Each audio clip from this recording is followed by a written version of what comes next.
Heroic narrative. Ukraine's rising thunder. A 7,000-word account of defiance, innovation, and strategic resolve. In every war, there comes a moment that redefines the battlefield, not merely in tactics or geography, but in the imagination of those who witness it.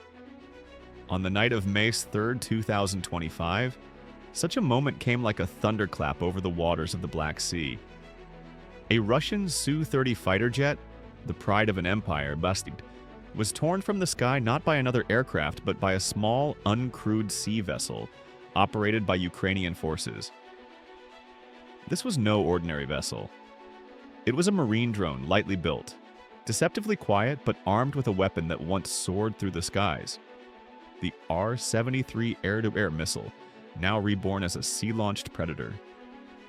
The world watched in disbelief. For the first time in the annals of warfare, a sea drone had downed a combat aircraft. And in that instant, the war changed. Not just in terms of battlefield calculus, but in the balance of innovation, courage, and asymmetric resolve. This is the story of that moment, and the battles that surround it.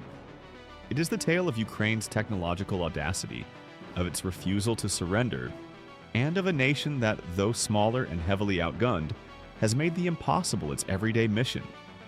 It is a saga of modern David versus Goliath resilience, and it begins on the restless waves of the Black Sea.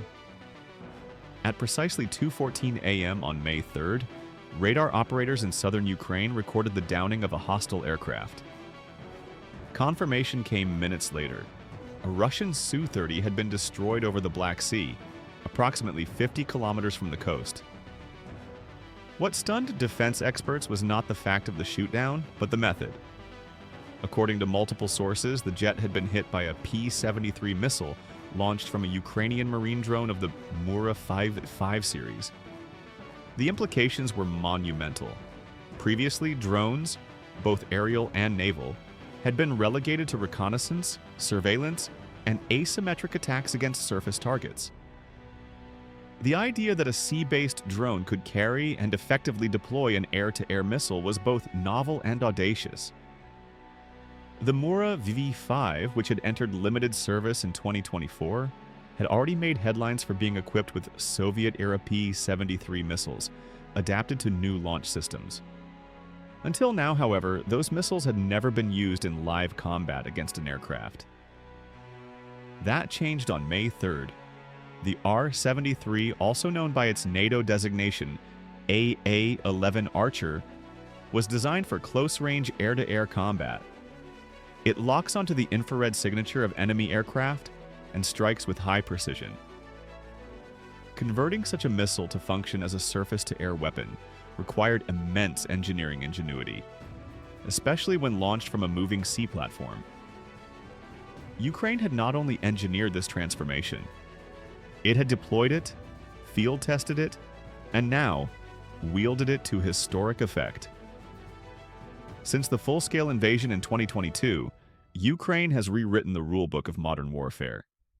Its army has not just resisted a numerically superior invader, but has adapted, evolved, and created new strategies in near real time. The Mura V5 drone is a prime example of this ethos.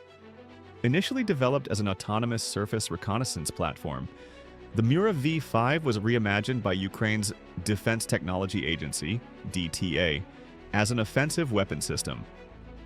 By mid-2024, rumors surfaced that these drones had been fitted with modified R-73 missiles. Confirmation came in late 2024 when video footage released by the GUR, Ukrainian Defense Intelligence, showed a Mura V5 striking and destroying a Russian Mi-8 helicopter. That too had been a first. Ukraine was ready. While the skies and borders drew global attention, a quieter but no less intense struggle was playing out along the Dnipro River. Russian forces, seeking to establish a forward foothold, launched repeated attempts to seize islands along the river's southern stretch. These operations, though small in scale, aimed at forcing crossings and splitting Ukrainian defenses. Ukrainian Marines, supported by artillery and aerial drones, fought a grueling series of engagements, holding the line island by island. The struggle over the Dnipro epitomized Ukraine's new doctrine: decentralized defense, aggressive reconnaissance, and rapid adaptation. Russian forces often found themselves under drone surveillance within minutes of movement. Counter-battery radar and precision-guided munitions turned riverbanks into no man's land. In Sumy, near the northern front, similar patterns emerged. There, Russian units sought to inch closer to the city to bring it within range of long-range drones and artillery. Ukrainian commanders responded with coordinated counterattacks, exploiting terrain familiarity and civilian military communication networks. As Ukraine stiffened its defenses and gained technological advantages, whispers emerged from Moscow suggesting a shift in the Kremlin's war aims.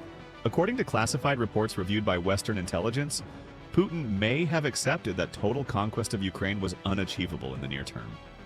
Instead, the focus turned to consolidation, formalizing Russian control over occupied territories, stabilizing domestic support, and using diplomacy as camouflage. Intelligence officials cautioned that any peace overture from Moscow might be a feint, a pause to rearm and reposition for future offensives. U.S. officials were divided. Some believed that economic pressures and military setbacks had softened the Kremlin's stance. Others warned of strategic deception.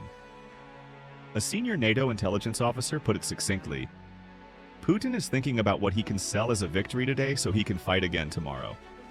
In this fog of uncertainty, Ukraine remained vigilant. Behind the missiles and machines lies the true power of Ukraine's resistance: its people. From programmers in Kharkiv coding drone guidance systems by candlelight, to elderly farmers in Mykolaiv turning tractors into defense tools, the Ukrainian spirit has been relentless. Schools became command posts, churches sheltered drone workshops, teenagers delivered supplies to trenches using bicycles and modified scooters. No act was too small, no sacrifice too obscure. Families displaced by war returned to rebuild homes near the front lines. Soldiers wounded in the early days of the invasion became instructors for new recruits. Widows of fallen heroes raised funds to send armored vests and medicine to the living. War had become part of the national